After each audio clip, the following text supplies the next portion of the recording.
My name is Jenny. David. Lila. Laurel. Jen. Lisa. Dino. Ari. Kyle. I was a Jehovah's Witness. Jehovah's Witness. FLDS. In the Amish church. The chosen people. I was a Scientologist. I grew up a Mooney, a member of the Unification Church. 2x2. And I am Shunned. shunned. Shunned. Shunned. Shunned. Shunned. Stunned. Shunned. My name is Cass. I'm 40 years old, a former Seventh Day Adventist, and I'm shunned. Okay. And I know that shunned or shunning there might be a little different than the JW perspective of it. So what does that mean to you, or how does that work? Seventh Day Adventists don't shun in the same way as other religions that are very, very dogmatic. They used to excommunicate, which was the equivalent of disfellowshipping. But they wised up on that and stopped doing it, I believe, in the early 90s. However, the behaviour of cutting people off still does exist. It's just a little more insidious and a little more gradual. They kind of fade you out. So there's no conversation which takes place where they say, well, you've left the church and so we can't talk to you anymore. They just kind of gradually stop. And then you wake up one day and realise that you're not friends with these people anymore. And it's not because you didn't want to be. It's because they've just disappeared. So it's much more subtle. And you don't get that crash, I think, that you get when people just come to you and say, you're out. It's more you gradually begin to realise that you're out, and then you realise you're alone. So it's kind of like a wake as opposed to a funeral. Wow, interesting. I like that. And honestly, I interviewed somebody from the 2x2 cult recently, and it's much the same there. There's no formal shunning necessarily. 2x2 cults. I'm not familiar with that. Not going to go into that on this one, but feel free to go back a couple of episodes. I'm going to look it up. I'll send that one over. It's I think I entitled it something about like the no name cult, because they don't actually they don't have a name. The secular society at large calls them the 2x2s. And so anyway, but they don't have a formal shunning policy. And really, like with Jehovah's Witnesses, you have that formal shunning policy, but there's also a lot of people who, much like you, maybe start drifting away to some degree. They're not really attending the services in some way, and then they end up getting phased out as well. Yeah, so you kind of come to a point where you, for me, it wasn't, and I don't think it is for anyone, but it takes time for you to realise that you're in something that you don't think you want to be in. I think that for some people, it's kind of like an instant thing that you just wake up, maybe something happens to you and you realise that this is fucked and you want out of it. Or maybe it's, for me at least, it was very, very gradual and it took a very long time because of the circumstances that I was raised in. It was confusing, and we'll get to that later, but it was confusing in the sense that I didn't have that snap event. And so I kind of moved away from it. And as I was moving away from it, I realized that the people around me and the friends around me, I was only a teenager when I left, but I started to realize that they were beginning to judge me for perspectives that I had and questions that I was asking, and began to make me feel like I was not a part of the group. It was very gradual, but there was no discussion that took place. And when you're quite young, or even when you're not, it doesn't really matter what age you are. If that's all you've known, you come to a point where you feel ganged up against first, and then you feel a bit bullied, and you feel a bit alone, and then a bit lost, and then they're gone. But it takes, for a Seventh Day Adventist leaving, it does take that kind of time, because no one will actually come to you and say, you're straying, you're not obeying the rules. They just back away, and you don't really, you still have a bit of interaction, but not as much as you did. And as it goes on, you come to a point where there's none anymore. And then you're pretty much left in the same scenario as you would be had you been shunned. But it comes to you, I mean, for me, it came quite suddenly, but not because anyone told me. I just kind of woke up one day and was just like, I don't actually talk to these people anymore. They're phasing me out. They're gone. Okay. And now I have no one else to attach to. And so we'll it was the same lonely outcome, but just more delayed. Right, and we'll get to a lot of that as we go through your story as well, how that kind of went for you.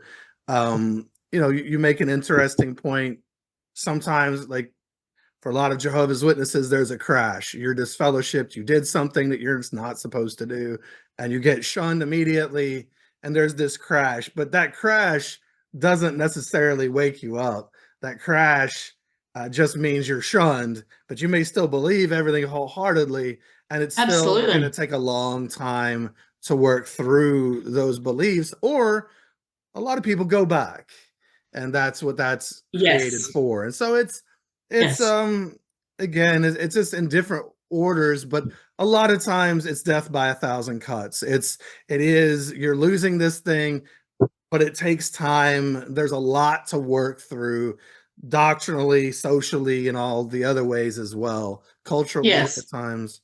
But before we get too much of your story we talked about, so we're going to talk just real briefly. I'm just going to go over a little quick history just so that people understand why this conversation may be even more interesting than they know, because not everybody realizes the connection between Seventh-day Adventists and Jehovah's Witnesses. So I'm just gonna real briefly run down a couple things. So in 1844, there was something called the Great Disappointment. There was a man named William Miller, and he led a group called the Millerites, and they were pointing to the second coming in 1844. They had figured it out by what this may sound very familiar to JWs and the Sevs, I think, as you've said.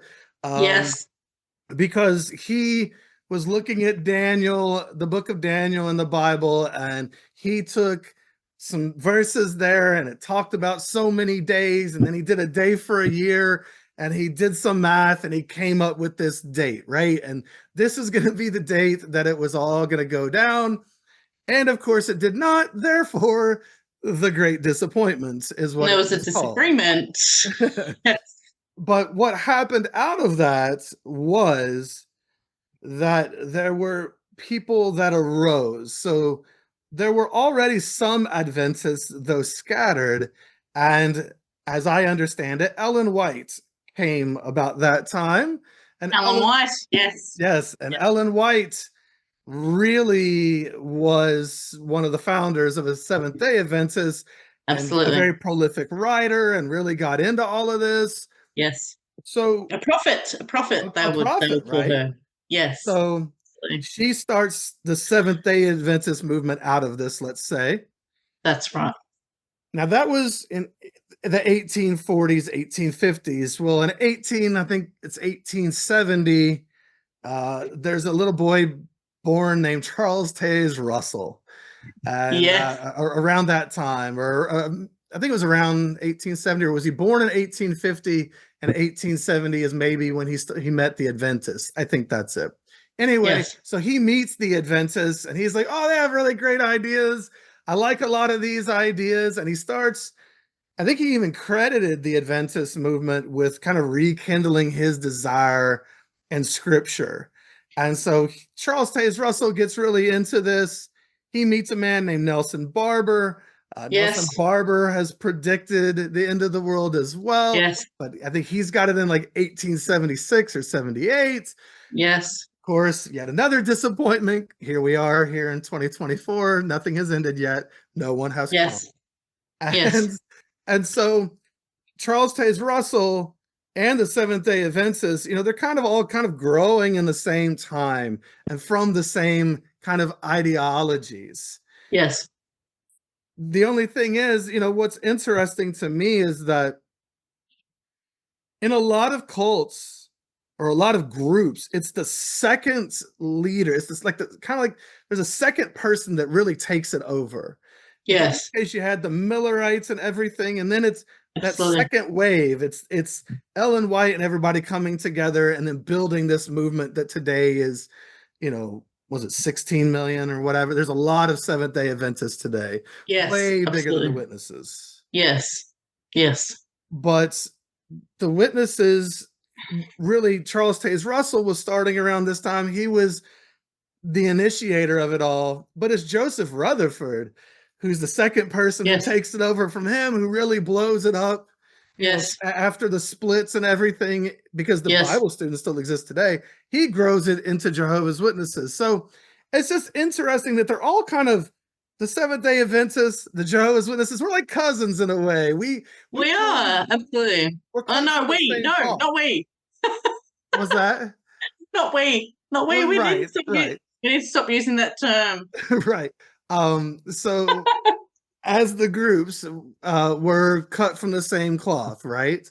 Absolutely. And, and so that has resulted then in that makes this conversation more interesting, because I think that for the Jehovah's Witnesses listening, you're gonna be like, oh wow, the Seventh Day Adventists sound pretty similar. For any Seventh Day Adventist or ex-Seventh Day Adventist or whatever who listen, they may say, oh wow, I didn't realize there was this other group that was doing a lot of the same things too. Absolutely, there are. Absolutely, there are. And I think it's really fascinating, because there's, Ellen White was a prophet who came to have these visions, and she still causes division now with the Seventh Day Adventists. Some people really disagree with those prophecies. Other people really believe in them, and so even within the Seventh Day Adventist Church itself, there is a division of belief. So, and you just it's confusing. Religion is confusing enough without being in a religion where you're in this little bubble and the bubble separates and there's still two factions that are having these inane arguments at the dinner table about Ellen White, and it's just it's like the child's play of philosophy. It's like you guys are just idiots that are arguing in a bubble. You've got no fucking idea of anything else. You're just Ellen White or not Ellen White, without recognizing there are a whole other raft of religions, like the Witnesses, like the Mormons, like the Scientologists, like non-denominational Christians that believe other things, and you're just trapped in this little bubble where you're arguing over whether this woman who had prophecies is right. It's just, but when you're in it, it's important. Mm-hmm. It's everything, right? It's everything. It's everything. But there's no outside perspective with which to balance. No, you don't have an outside perspective at all. So when you're in it, and I was only a kid, so for your listeners, I can't come to you with this authority of being an adult, but I heard these arguments going on all the time when I was a little girl, and in contrast to what my mum would have believed or what my aunts and uncles would have believed, she's just a kid, she doesn't know. And I didn't know the mechanics of it, but I knew that the people who were raising me in this thing had very fierce disagreements about who was really leading the throng. And that makes you feel even as an adult, that makes you feel destabilized, let alone as a kid. Mhm. And there were a lot, and there still are. It still goes on. It hasn't faded. It still goes on now. And I'm sure I'm not in it anymore, but I'm sure they still argue about it ad nauseum until 3 o'clock in the morning, talking about who was right. Fuck So that. then, is this something that you were born into? Were you born Seventh Day Adventists, or and do you know? Well, let's just start there. Were you born into it? I cannot officially say that I was born in because my mother was a born again. And so she was raised Seventh-day Adventist, left, and went back when she was, I believe, just after she had me. So I don't actually have any formative memories where it wasn't a factor in my life. May I ask how long she had been out? Do you know? Yeah, so my mum, actually, in preparation for this exact podcast, she knows that I'm doing this. I actually asked her, and she said that she left around the age of 17, 18. She started to question things, wanted to get out. And I asked her, and expecting a very complicated response. I'm like, why did you want to leave? And I'm expecting to hear like an interesting story. And she effectively just said, I wanted to have fun. I wanted to have fun. I felt suffocated and I just wanted out. Like I was just done. I couldn't keep doing it. I was bored. And I just wanted to get out. So she she may have still left. believed it, but she may have Sorry? believed the teachings, but behaviorally, she wanted to go do some other things. Yeah, she believed the teaching. She just couldn't adhere to the rules. Like she felt stifled and suffocated, and she just wanted to experience the world. Yeah. And she was listening to all the bad musicians and whenever we have family gatherings with the aunts, she's one of three. Whenever we have family gatherings with the aunts, she's always been the reckless one. She's always been the rebellious one that left. And she still is. She's still the rebellious one. Even now, they're both ultra religious. She's still the one that left. So she left to have fun. And was amply warned that you're risking your spiritual health, you're leaving the church, you're going to lead yourself to ruin, going into the worldly, sinful world. And she did go into the worldly, sinful world, and it totally ate her up and spat her out because she was ill-equipped to deal with it. So she left when she was a teenager. She went up pregnant when she was very young with my older sister. Did a drama course, which is what everyone does when they're looking to escape shit. They go and do a drama course because you get to be someone else and you get to experiment with the characters, etc. Also, maybe I haven't asked her, but she probably did a drama course because she was told that she shouldn't do one. Rebellion. She rebelled. Well, maybe she had always wanted to be in plays or something as a kid. She's a great actress. Okay. But she did unfortunately took the cautionary tale that they raise you to be afraid of. She left church. She got pregnant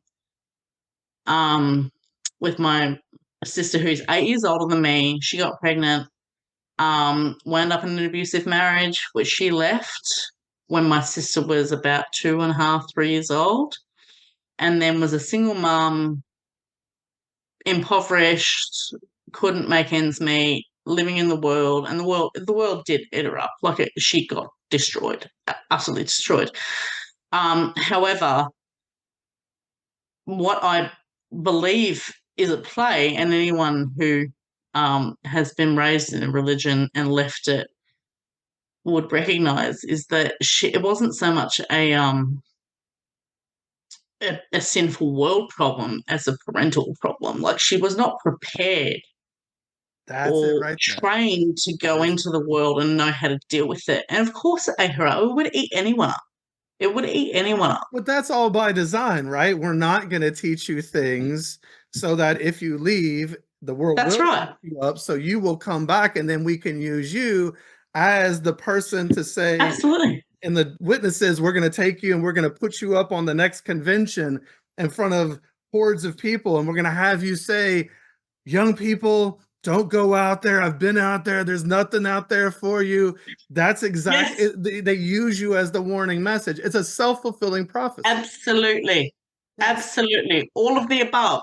All of the above. So she did what teens do. She got rebellious, and then because of her underpinnings and because of her raising, she came to believe that the situation that she found herself in, 7 years later, 6, 7 years later, when she was pregnant with me, was that, well, this is my fault. I fucked this up. I left the church. I am responsible for this.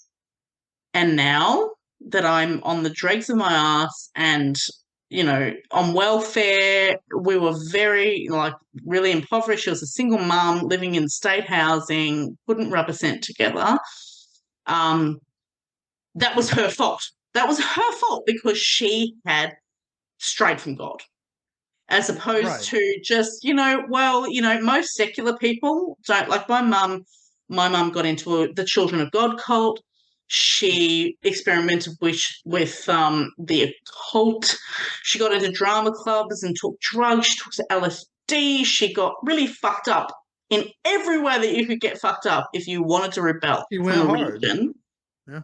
But at the end, it was her fault because she left church, as opposed to being that's a parental problem. It's not a church problem. Well, yeah, She think wasn't about how you prepared. framed She it wasn't earlier. prepared to do it. Yeah, you said she was rebellious. Everybody keeps saying she's rebellious. No, teenagers aren't rebellious. It's a normal stage of human development to individuate and try to Yes. figure out who you are. And when you're not allowed Yes. to do that, it's going to be called rebellion because you're not going down the one prescribed path and being That's the one right. little mirror of me that I want you to be. That's right. But she went down paths that secular kids don't go down because she was Yeah, that's normal. Though. She was That's so normal. she was so hungry for the world. She's so hungry for experience. And she was just like, fuck it, I'm going to experience everything. I'm going to do everything I'm not supposed to do. I'm going to just go all out. I'm going to marry an atheist. I'm going to do a drama degree. I'm going to take drugs. I'm going to drink alcohol.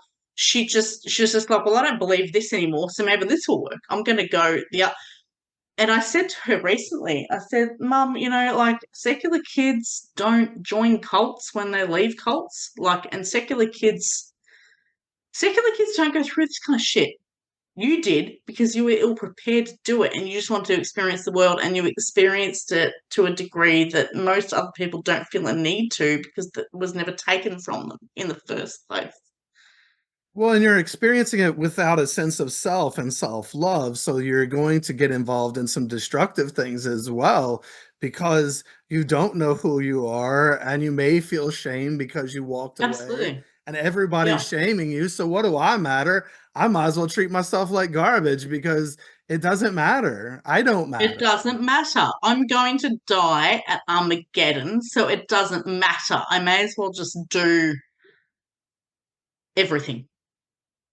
Uncensored, without rationality, without logic, just do it. Just do it all because I'm going to die anyway. I've already faltered. I've already fucked up, so I may as well just do it all.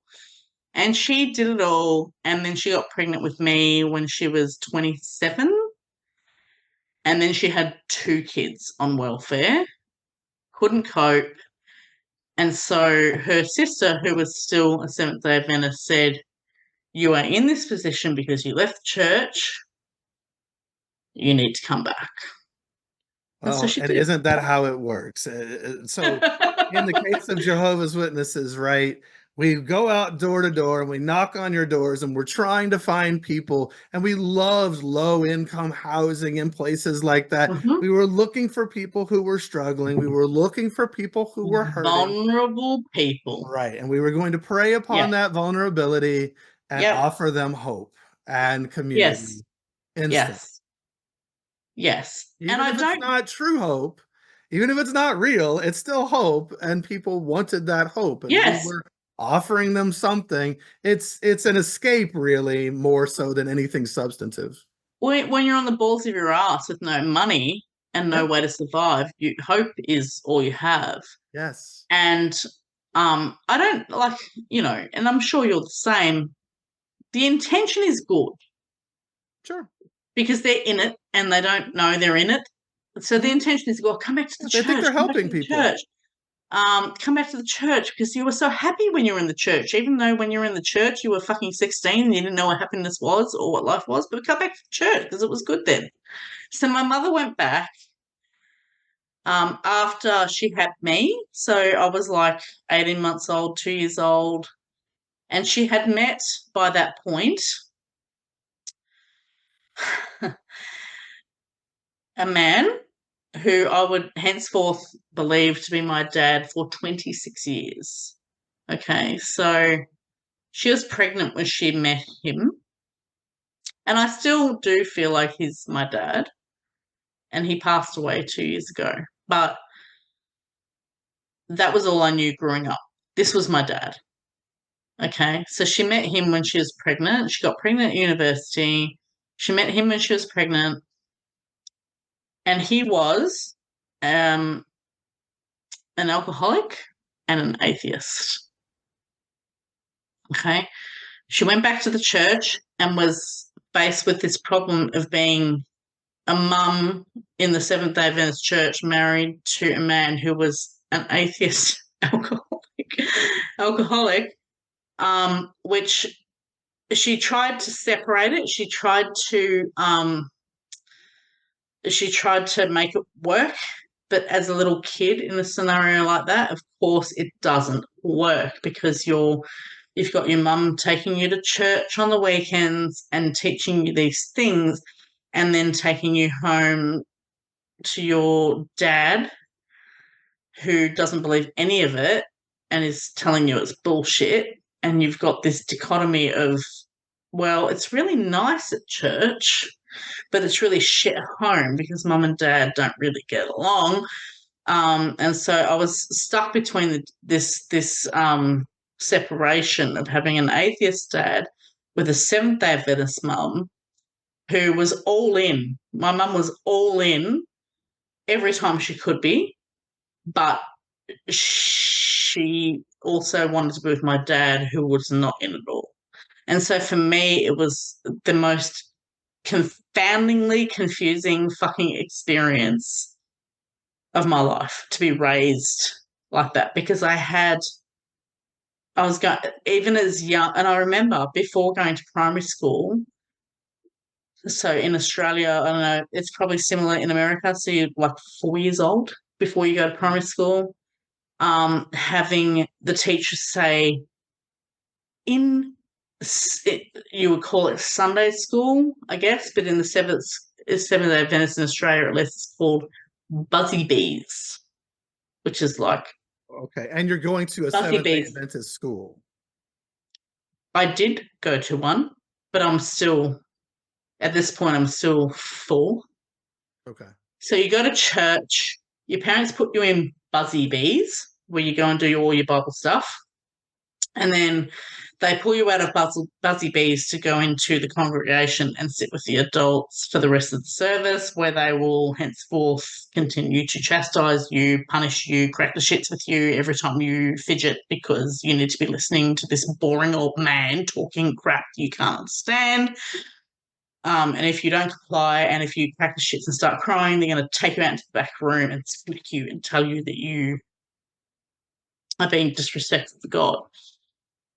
But when you're in the Buzzy Bees, which is like the Seventh Day Adventist childcare at church, they tell you things like, anyone who is not saved, anyone who's not a Seventh Day Adventist is going to die. And so as a little girl with this dad who I did love, he was abusive, but I did love him.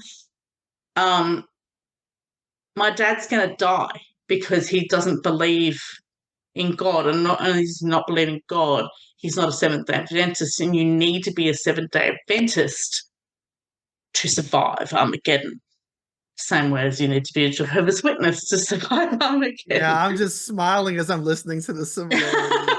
Sitting during the boring meetings and getting beat because you're a child who can't sit for 2 hours listening to awful, boring adult conversation. Yeah, like boring fucking guys who are probably like, sexually abusing kids in their spare time. Whatever. Let's not go into that because that would be inappropriate. But I went to bed crying as a 4-year-old every night because Daddy didn't believe in God and wasn't a Seventh-day Adventist, and he's going to die.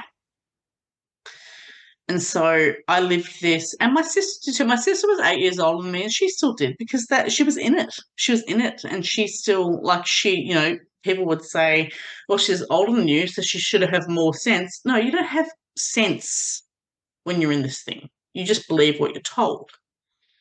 So I'm crying every night because Daddy's going to die. And then Mum left him. At some point she left him, but she still continued to see him on the weekends. So they were still obviously having a relationship on the weekends, but not actually in a relationship, which completely conflicted with the whole save sex for marriage. Sex is sacred. You need to be married to have sex. I'm like, well, you two aren't married. And I didn't know what sex was, but I knew that they were doing things they shouldn't have been doing based on what I was taught. And this is when I was a preppy. I'm a little kid. And I'm recognizing, but you're both going to go down Armageddon now because, yes, Dad's an atheist, but you're doing the wrong thing as well. So you're going down now too. And you know better. You're being taught that, right? Yeah, it was so confusing. So confusing. And just like you, anyone who hears me talk about this kind of stuff who wasn't raised in it was just like, well, that's fucking ridiculous. And like, yeah, it is now that I'm out of it. But it makes complete sense. But when you're in it, it's not ridiculous at all. It's your reality. Like, it's very serious and it's very scary. It's very serious. Children, and it is 4 or 5 or whatever shouldn't be sitting around worrying about their parents dying at the hands of God. No. Like, it was terrifying.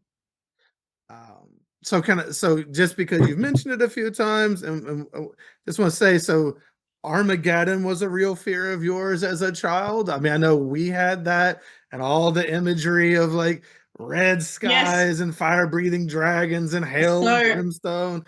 I don't know what your literature is like, but we had cavernous cracks in the ground.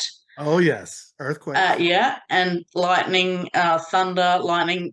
Men, like military men running around with machetes shooting civilians. People in viridescent green grass who were saved looking up at beams of light because I'm not part of that anymore. I've never been worldly, so I'm saved. So you've got the people sitting on the grass with the flowers, with the sweet little babies on their hips looking up at the beams of light and the angels, and then behind you you've got all the other babies and the parents like dying in peril and hell because they're not Seventh-day Adventists. I think we had the same artists on our illustrations. The same art. They could have just combined forces and had the same art department.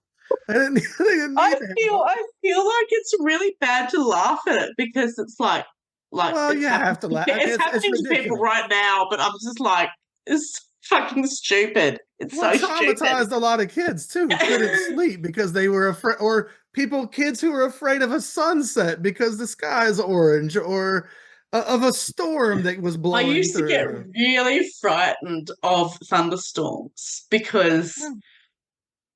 there was always a lot of lightning cracking in the pictures that I had been exposed to. So there would be a lot of lightning cracking. But because my mum, who had left the church and then come back, had exposure to the world, would be like, thunderstorms are beautiful. And I'm like, no, they're not.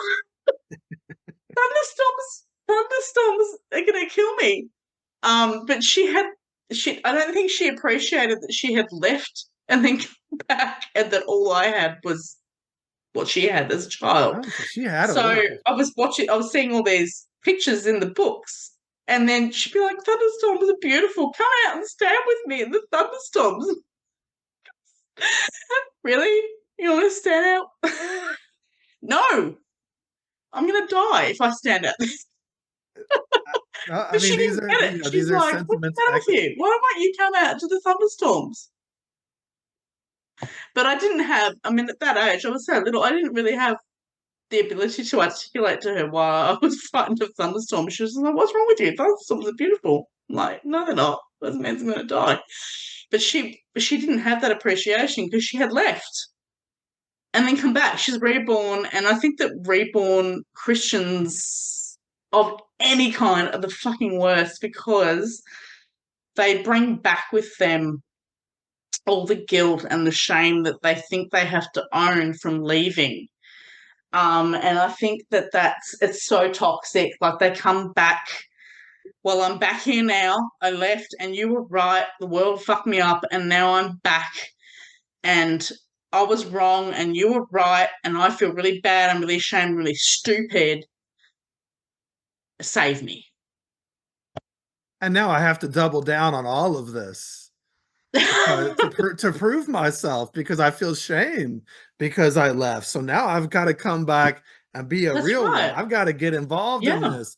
I've got to, I know that there's nothing out there for me now. I have to save my soul, right? I have to be the best Seventh Day Adventist or JW or whatever I can be. Yeah. Yeah. So it's like that, it's like, you know, it's like the prodigal son. That's the thing. Prodigal son / daughter. You left and you experienced the world and the world ate you up and now you're coming back and you should accept your son. And yeah, sure, they accept you because, you know, like, welcome back, pay some tithe and follow the rules and get back in. But ultimately it's about control and just, she's back, we can get her back. But the problem is that I don't like the people who are in it, the innocents who are in it don't realize that that's what they're doing. No, not at all. They've got no idea that it's like, oh, she's back. We can nurture her now. We can save her now. We can make her life better.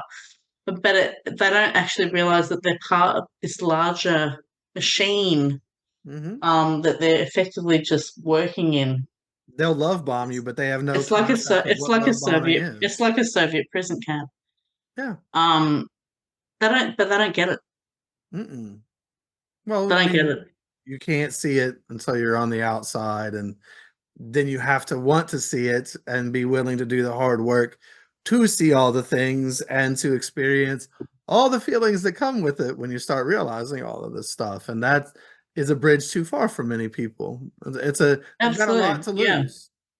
Yes, it is. It is. And when I was but my mum, because she had left and been drawn back with her sinful behaviour and being ashamed, and she still says today, she's not even a Seventh Day Adventist anymore. She's left it now. But she still says to me, I went back because I felt so ashamed of all the things that I'd done that I was taught were sinful and immoral. And I honestly believe that she's nearly 70 now.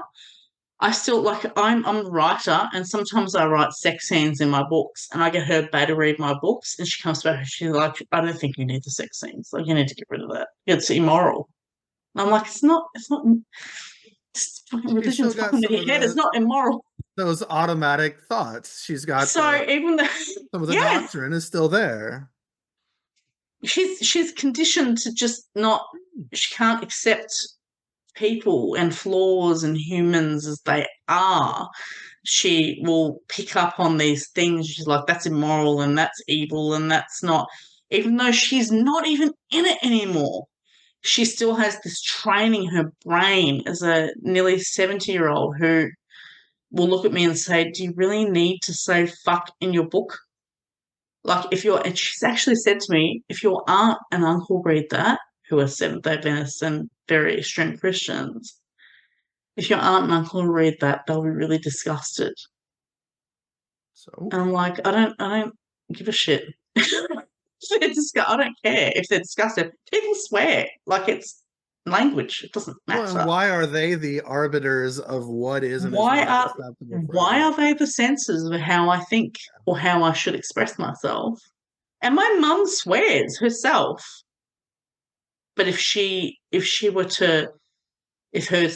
her heavily indoctrinated family members were to find out, no go.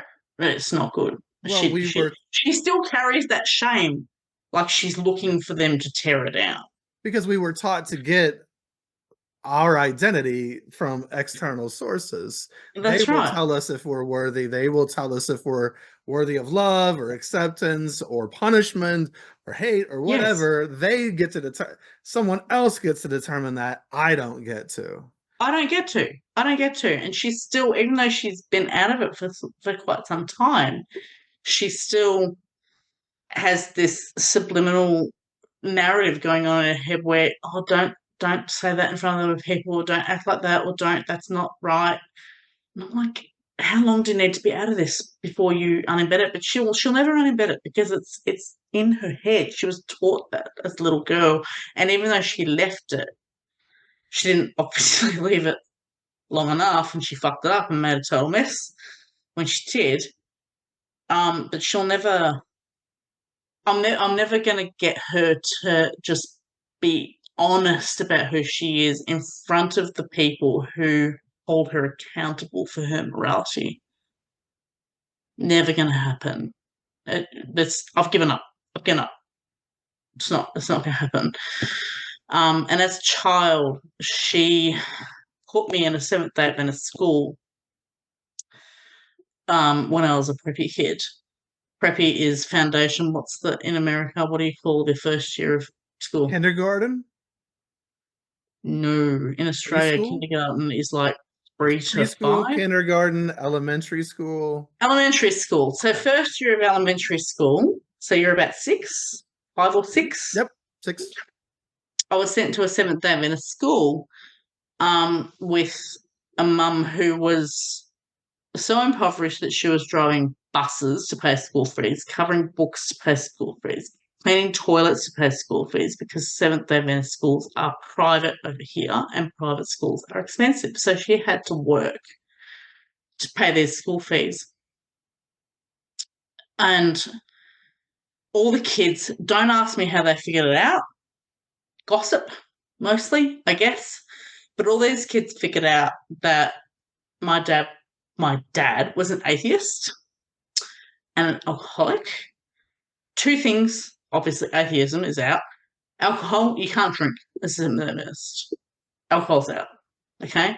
So the fact that my dad drank and was an atheist put a target on my back the second that I walked into the joint. Do you say joint? You don't. Second I walked into the place. Mm-hmm. And then once I was in there, I had the unique situation of being enrolled in the school in 1990, where Serbian, Croatian, and Yugoslavian immigrants were coming over in the droves. Tons of them were enrolled in the school. Whether they were Seventh Day Adventists or not, I'm not sure, but many of them were. Apparently, there's a big Seventh Day Adventist movement in Eastern Europe. So I had all these kids in the school with all of these warring, conflicting ideals that they had obviously learned from their parents. The school was quite violent, and we actually had dots put on the basketball courts to account for the kids that made it back after recess and lunch, because so many of them wound up bashed on the back paddocks of the school because of this war conflict that was going on in Serbia. Wow. And I was the only Australian kid in an Australian school at the school. Really? Yeah. You were Yeah. it.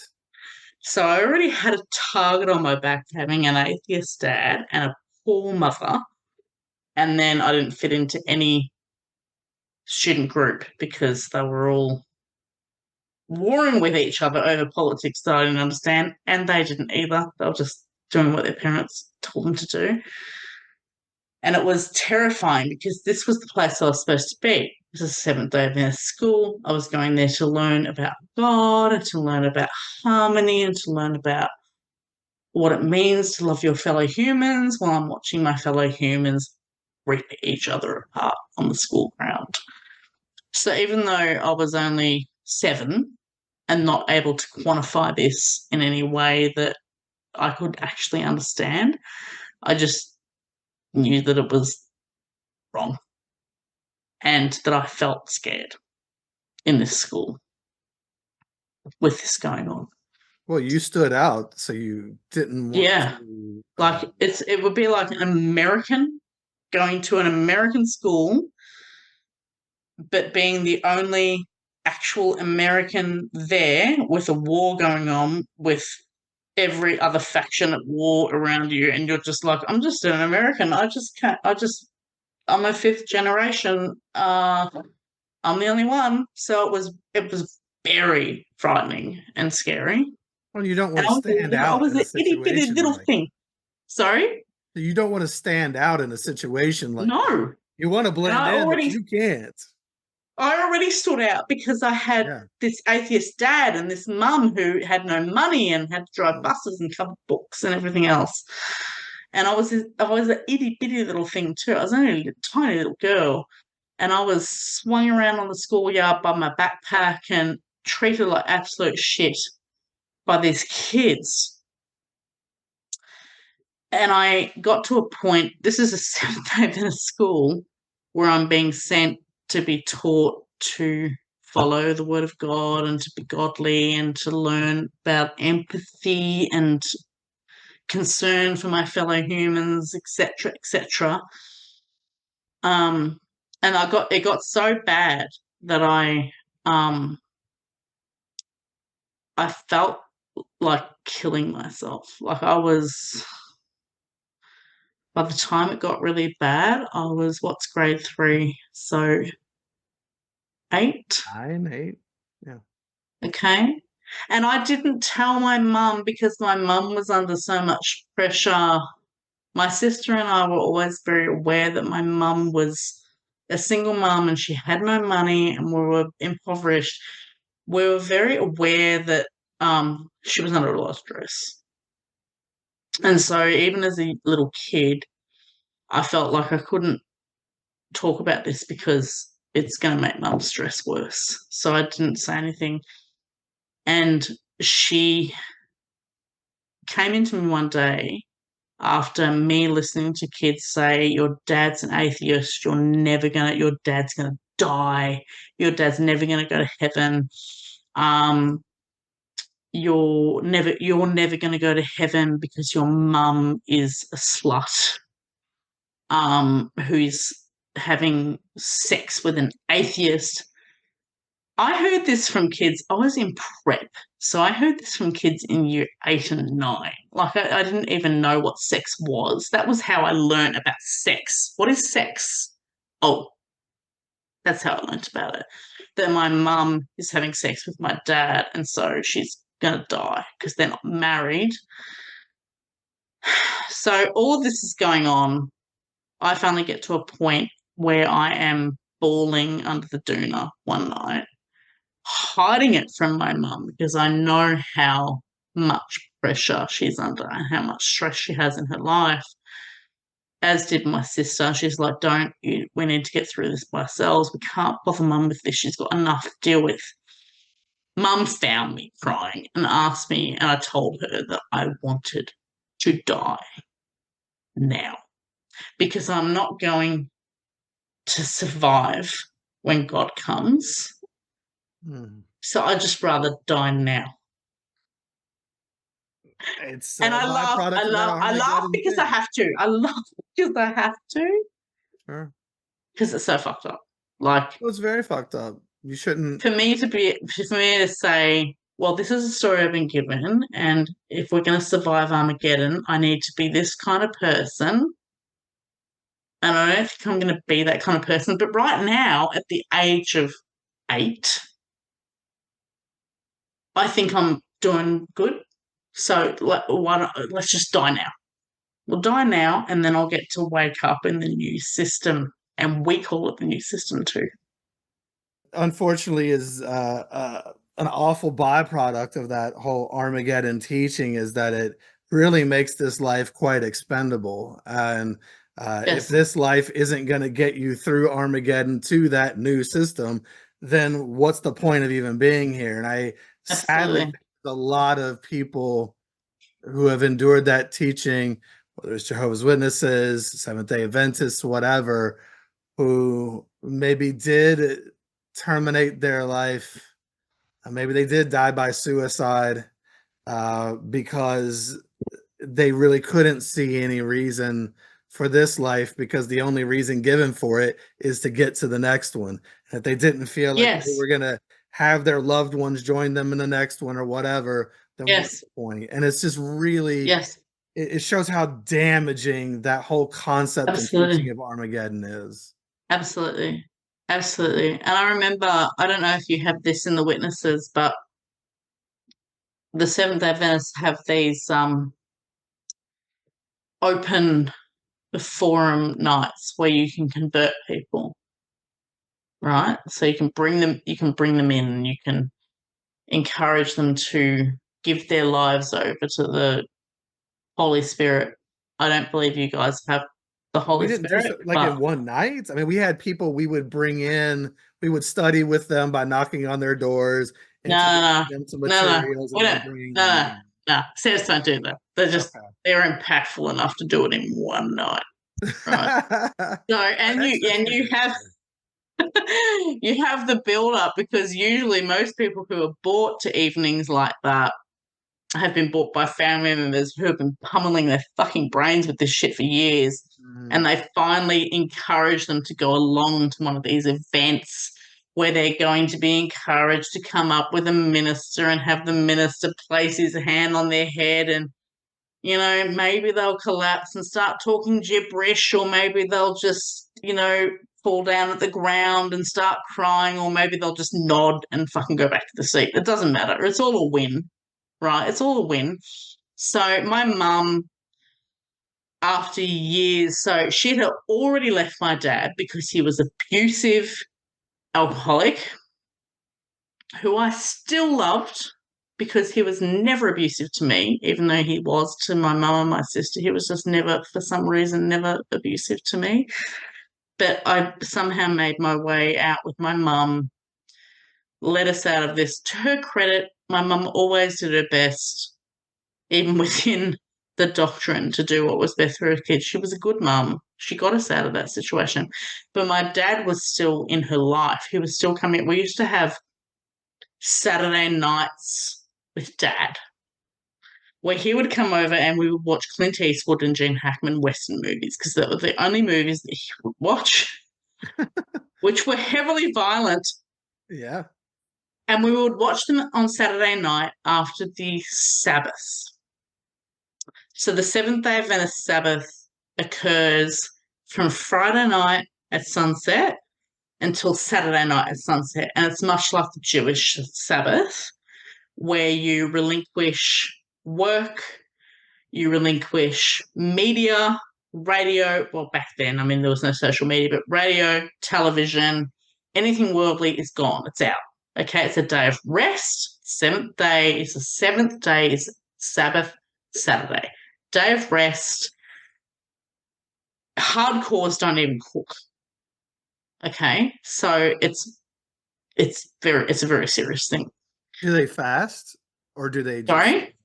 If they don't cook, do they fast instead, or do they eat something So else that's pre-prepared? as a Seventh Day Adventist kid in a Seventh Day Adventist school, they actually let you out of school an hour early on Fridays so that you can prepare for the Sabbath, which means that you will cook a meal that doesn't need to be put in the oven on Saturday. I understood. Okay. So it could be like pasta salad or whatever.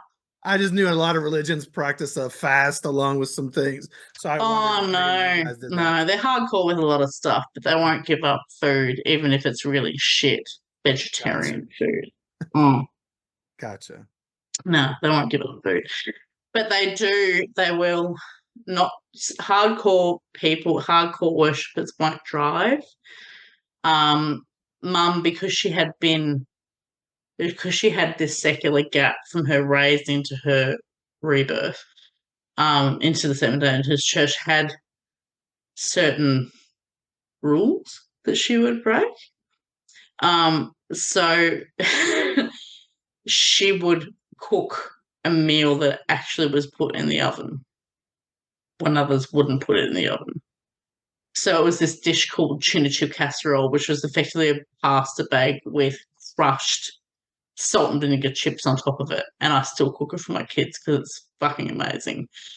But it all had to be made the day before sunset on Friday night. And you were let out of school early. If you're in a Sev school, you're out of school at 2:30 on Friday afternoon so that you could prepare for the Sabbath, which was to give you an opportunity to make arrangements for being at rest on the Sabbath day. But you still have to go to church, and you still have to sit and listen and do all the doctoral stuff and do the scriptures and whatever.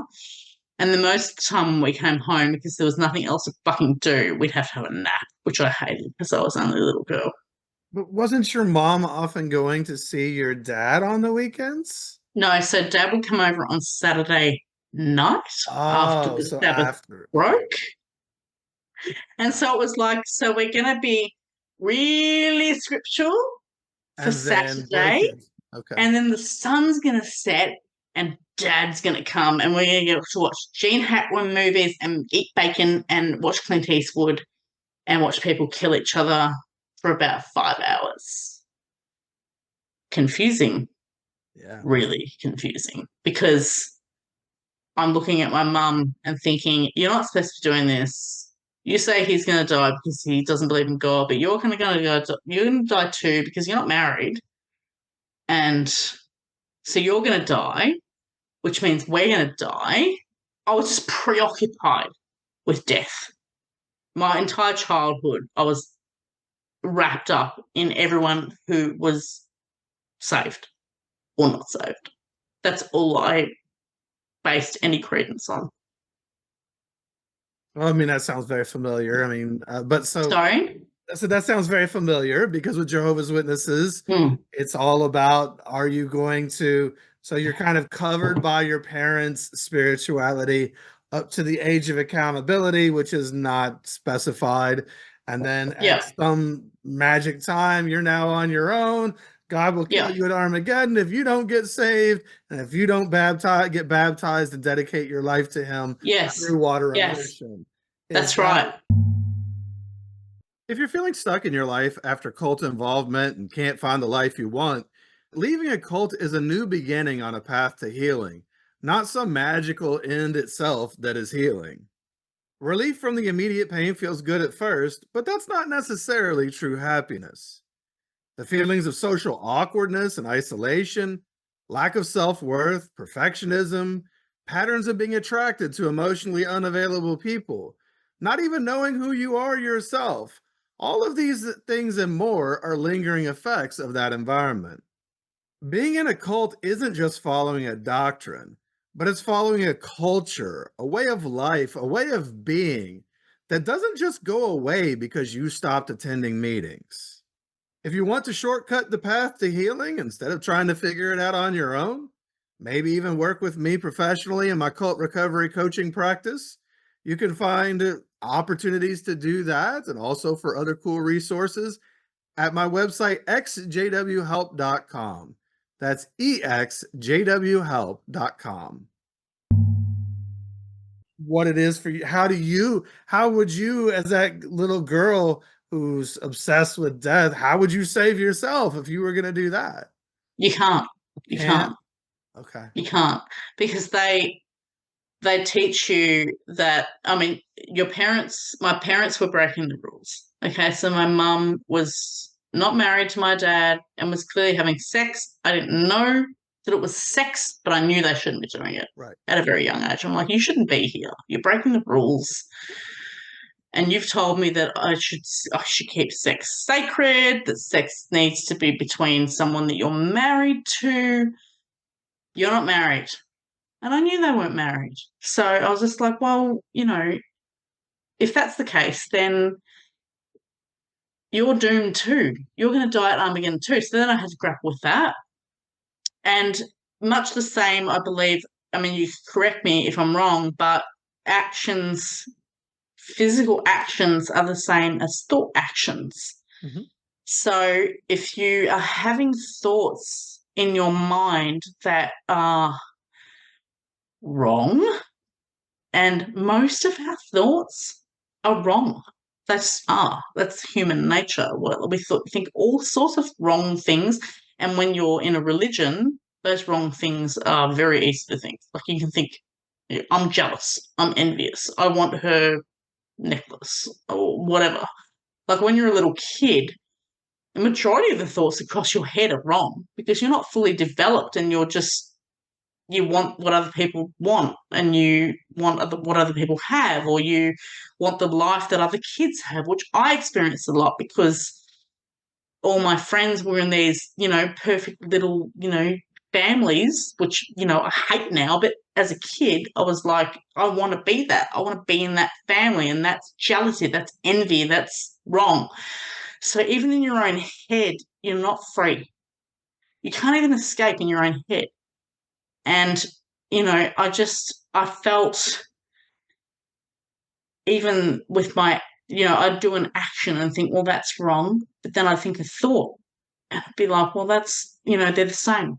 Action and thoughts are the same. So you're fucked. You can't escape this, which is no why. Way to save yourself. Sorry? There's no way to save yourself. There's no way to save yourself. So when even as a little girl, you can't quantify this stuff, but rocking backwards and forwards in bed at school with these kids saying these things and my mum doing these things that are sinful, whatever, in my brain, I'm just like, well, nothing I do is going to make a difference. So why not I just wanted to die. I just wanted to die. I couldn't fathom how I was going to get out of it. I just felt like shit from every angle. How did you get out of it? How did you, this little girl who's hurting so much and doesn't want to be here anymore and doesn't see a point, what happened to turn that around? Did you have any good, was your mom able to show up for you? Did you go to therapy? Was there anything, or was it just, well, I guess I gotta get up tomorrow and do it again? Yeah, so as I said to you, my sister would never come on a podcast like this because she'd have a lot more insight to offer being 8 years older than me. But we both had this agreement, as I said, that mum was fragile and we shouldn't bother her anymore with it. We were very mature for our age. She had found you, right? Sorry? But she had found you crying, so... yes. And you were. And the day she found me cry, I was under the covers just sobbing. And she said, "What's the matter? What's wrong?" Like it was because I've been hiding it from her. She was a little blindsided, I think. "What's wrong?" And I said, "The kids are mean to me. They say that Daddy's going to die and that you're going to die." I don't remember if I said that the kids had said she was a slut, because I think I was too ashamed to say that word, because that's it's still a derogatory word, but in a religion, that word is not ever uttered. But I basically communicated to her that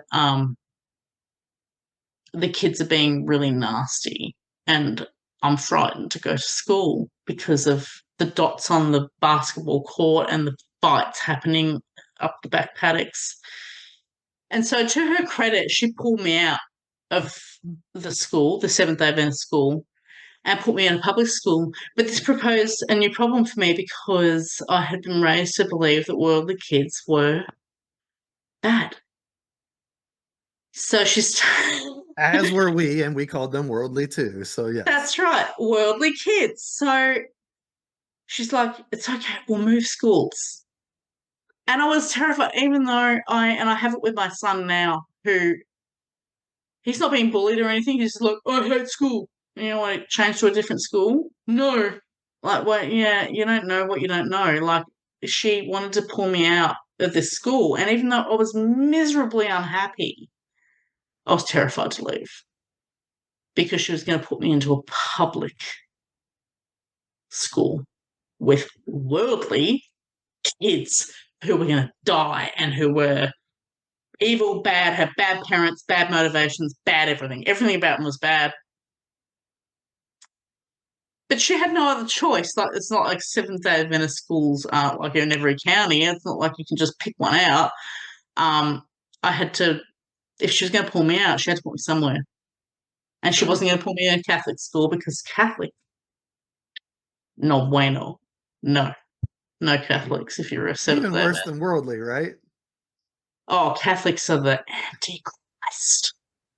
Yeah, Jehovah's Witnesses had a thing about the Catholics as well. Just in particular, they were the religion that was often slammed. So, yes. Yeah. So, and she took me and she put me into this public school, which in Australia, I live in Melbourne. We have western suburbs, northern, eastern, southern. I don't care who's listening to this. Western suburbs are shit, okay? Everyone, the western suburbs is rough. It's a rough part of town, and that is where we lived. Someone's going to watch this one day and tear shreds off me for saying this, but it's true. Okay, well, it was true when I was a kid.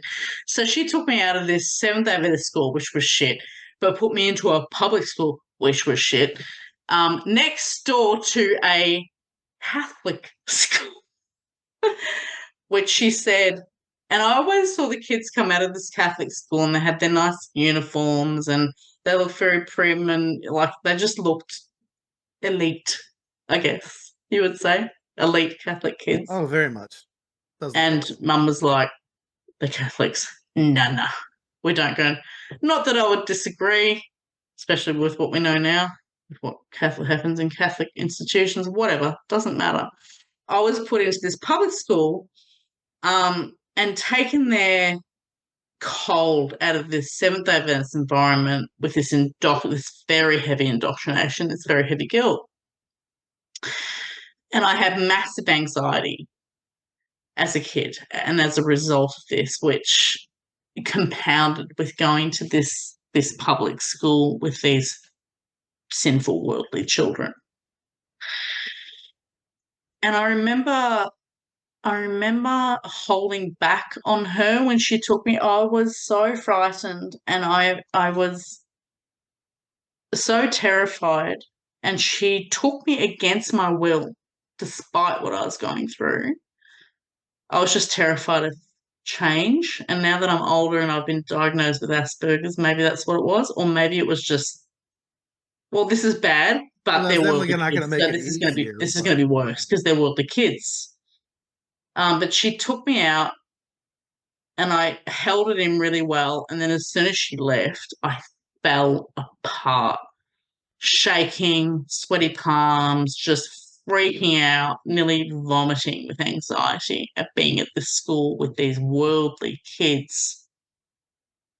And the first thing that I noticed at this worldly school was that the principal and the vice principal were both women,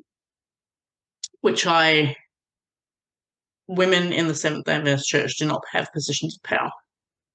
Okay, so going into this school and seeing, as a little girl, the principal is the pinnacle, right? So seeing a female principal and a female vice principal, two women in charge, was really weird for me but not unpleasant. I was like, that's kind of cool. Like, girls in charge, kind of like that. And then when I had this massive meltdown, when I had them at the Seventh Day Adventist school, I was thrust into this classroom and told that you need to deal with it. Like, you just need to get over it, okay? Life's hard. Get over it. And then I go to this frightening secular school with all these sinful children and sinful people. And the principal and the vice principal let me sit in the office and just quietly adapt to the surroundings, waited for recess and said, why don't we go down now and have a look at your classroom and you can meet your teacher without the kids in the room because they're all outside for recess. Why don't we do it? They were very good at just recognising that I was struggling, whereas at the Seventh Day Adventist school that I went to, they could not have given a shit. It was just like, get over it. You're a problem. Your problem, not ours. Get over it. Learn,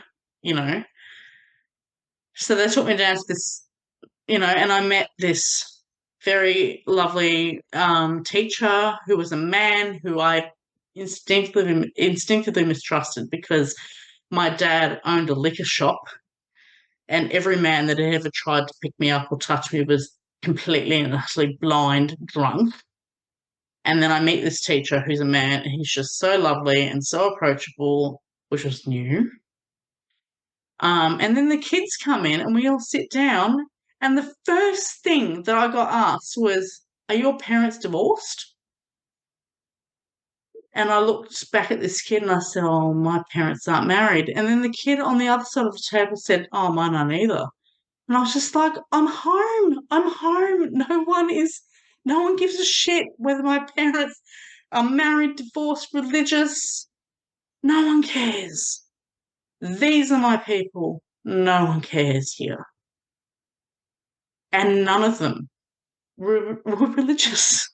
And I think that was the first time, even though I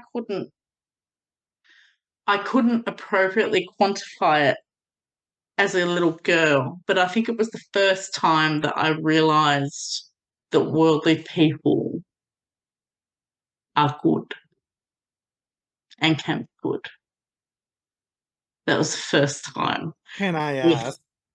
Sorry? You noticed that they were good for the first time. That was the first time. That was the first proper seed of doubt where I'm like, yeah, you said those people are assholes. Okay, that was going to be my question. Did that then make you doubt what you were being taught by the Seventh Day Adventists because maybe they're lying to you? Yeah, it was like but it doesn't, because you're still little. Sure. And you're still a kid, it doesn't click that way. It still takes time for you to build on it. But you need those little seeds where you think, well, they're not, these kids are, this is my tribe.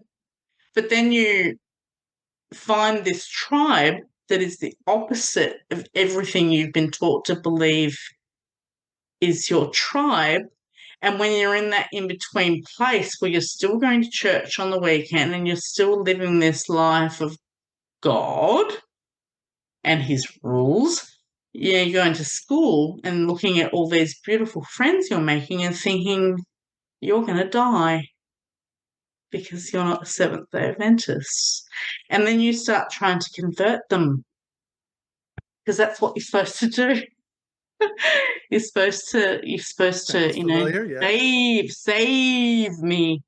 It's like the little twins in The Shining. They don't say, come play with us. They say, be saved. Fucked up. It took me so long. And I look back on it now and I'm just like, you must have sounded like such a fuckwit to these kids who just looked at you and thought, save me from what? I don't need, save me from what? What's going to kill me? Like, they just had no concept of this Armageddon theory that was still, even though I was in this new school, but still going to church on the weekends, was still very embedded in my head that these kids were going to die because they weren't Seventh Day Adventists. And I was expected, and they tell you, witness. They don't, Jehovah's Witness, but as a Seventh Day Adventist, they say, go and witness to your friends and bring them to church. Oh, man. We were told that schools were our private territory as children, that we were to save the kids. No one else was going to. We had them as a captive audience at school. Yep. And we should try to indoctrinate as many as possible. Yes. And you might find it interesting that in grade 5, I met a girl who was a witness. Oh, really? And we had... So, like, when I look back on it now, because when you're a kid, you're taught the fundamentals and you don't really have any critical thinking skills. You don't know what the fuck you're talking about. You're just like, well, I know this, you know this, and we're going to battle it out. And I told her she was going to hell, or not hell, because we don't believe in hell the same way that you don't, but she wasn't going to be saved because she didn't worship on the 7th day, and she was telling me that I wasn't going to be saved because we have blood products. And I just at the time I used to go home to my mum and be so conflicted and so upset with these arguments I was having with this other little fucking 9-year-old girl on the Oval about blood products and, like, the right day to worship. And it really fucked me up in my head. I'm just like, oh, I can't save her or whatever. Like, well, I love those kids like that, because kids, they don't have any, like you said, no critical thinking, no perspective, but they're going by the fundamentals, like you said. You two were battling it out with the actual belief. Both of you thought the other one was wrong and was going to die. Yeah. How silly is this? Because it shows how stupid it is.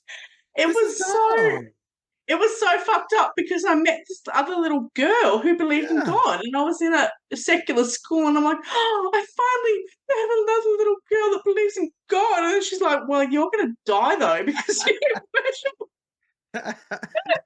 What? Oh, so you believe in God, but not really. Like, I believe in the true God. I believe in God better than you do. Did you have a name for your God? You have to laugh, otherwise you'll, like, cut yourself. It's fucked up when you look back on it. It is, but it shows how fucked up it all is through the eyes of simple kids. They're not trying to be manipulative. They're being sincere, and they're being fundamental about this thing. And you're seeing that the fundamentals are fucked up. Yeah, it's fundamentally fucked up.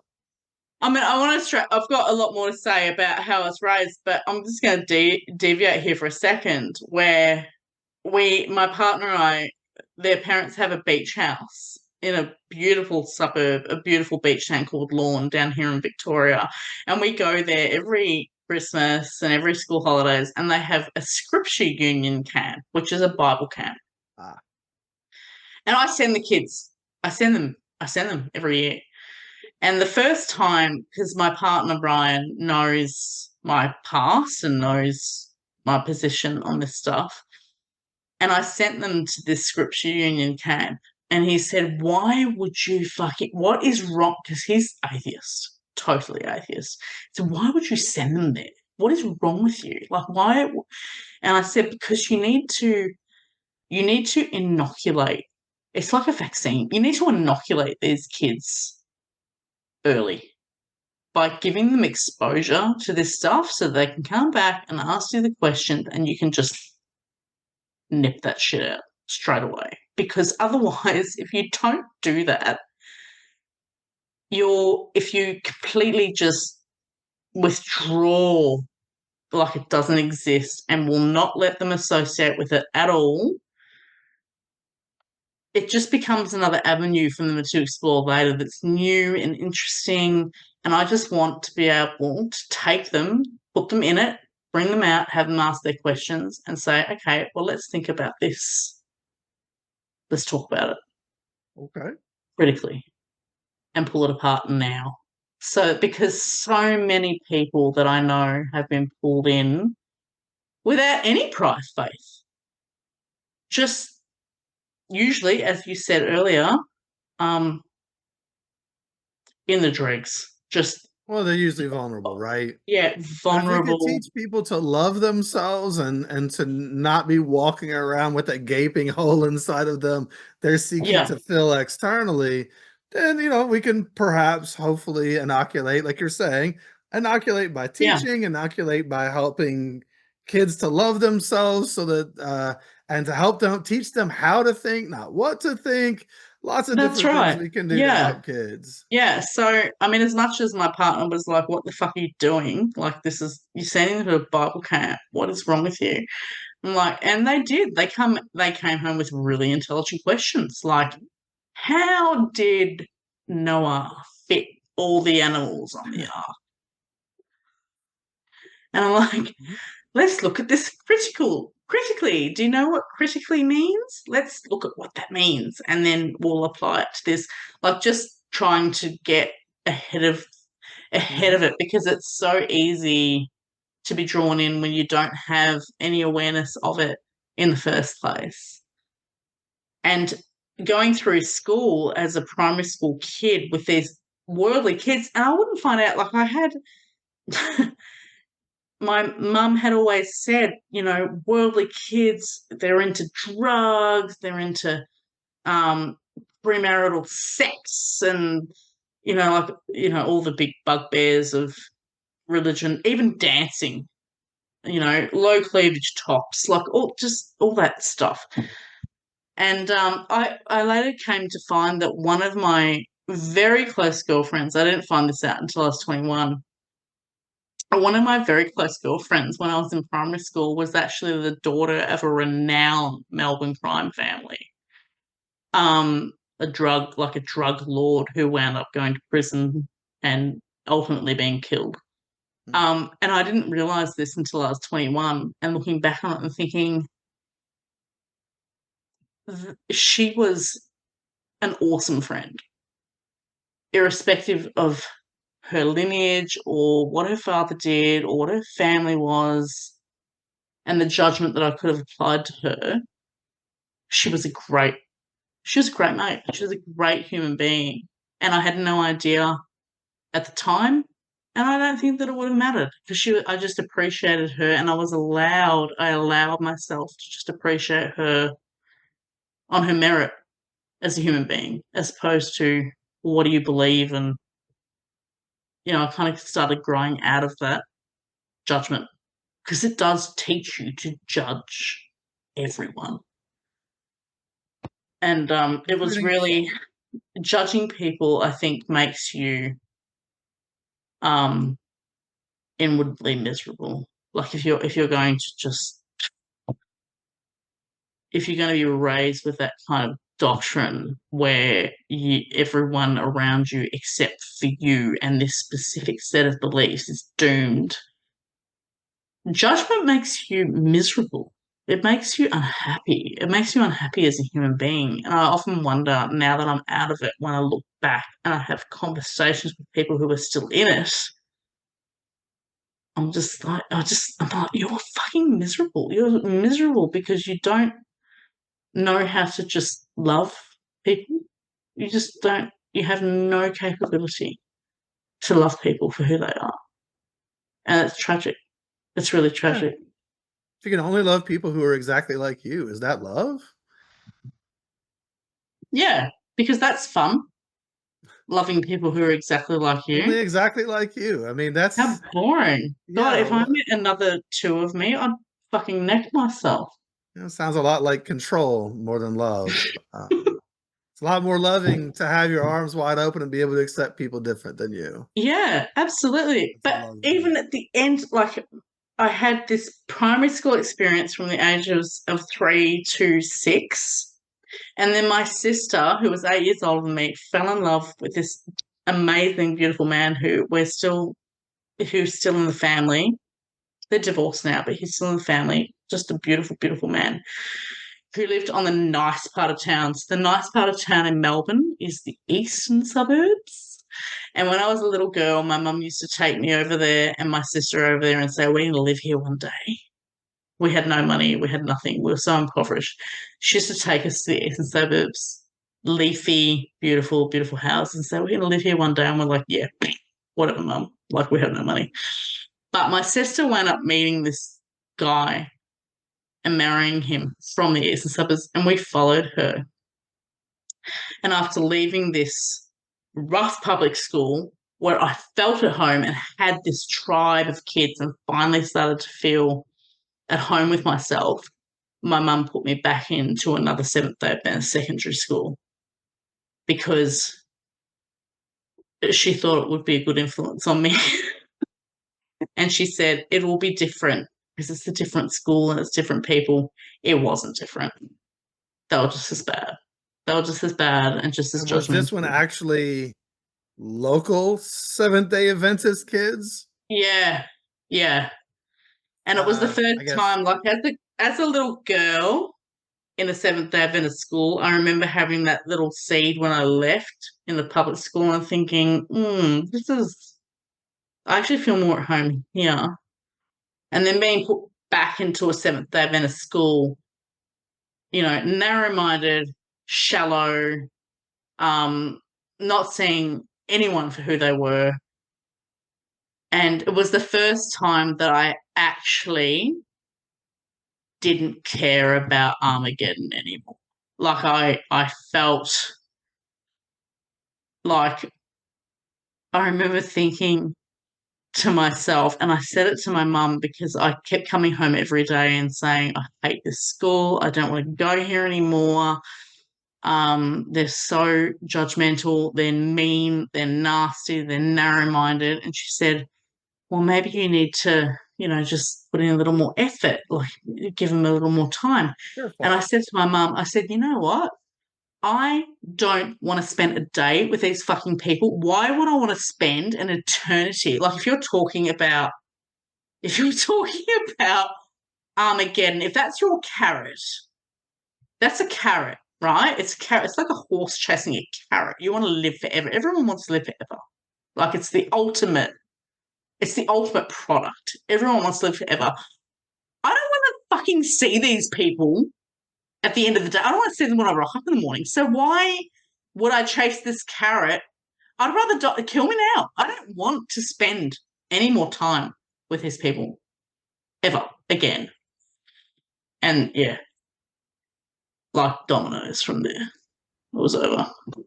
I have to smile because I remember having the realization that if I continued down the path of being one of Jehovah's Witnesses, my greatest reward in life would be to spend eternity with Jehovah's Witnesses. Yeah. And I would rather do anything but be with those people. Kill me. That's fine. I don't want to live with them. It's like when you have a really fucked up family and you feel like you have to be loyal to them because you're your family, and then at some point when you get older, you're like, you're just all fucked. I don't want to, like, Christmas with you is like a colonoscopy. I don't really want to spend any more time with you than that. So why would I want to spend eternity? And besides, I said to my partner because I'm writing this book right now about this exact kind of situation.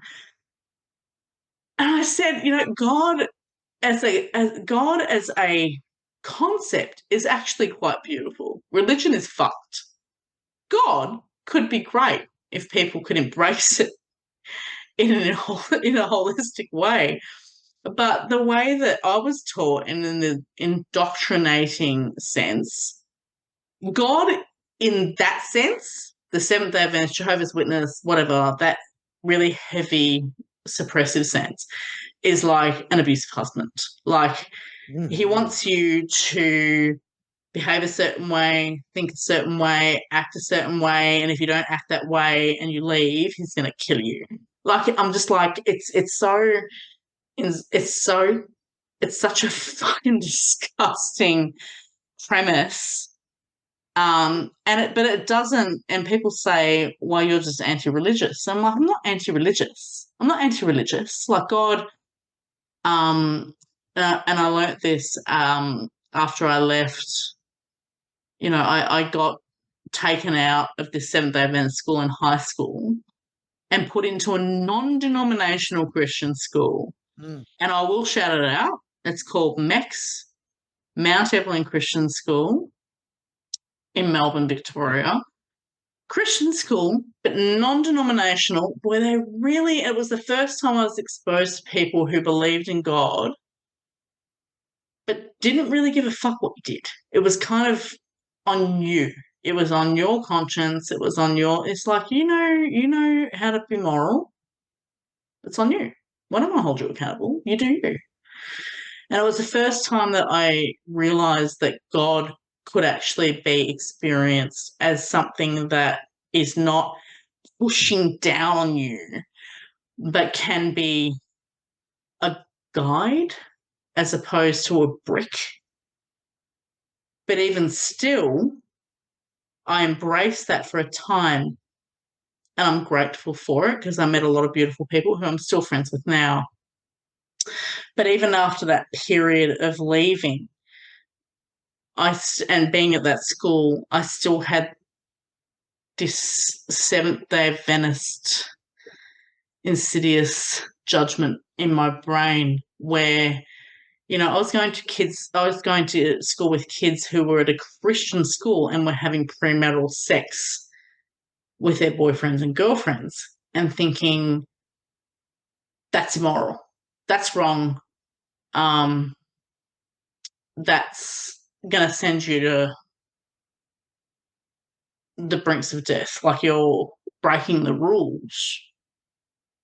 Even though they were really just doing what is normal. They were still in a Christian school, but they were not bothered by this idea of Armageddon and not bothered by this idea of eternal fate and having to follow rules every second of the day just to survive and think that they were going to live.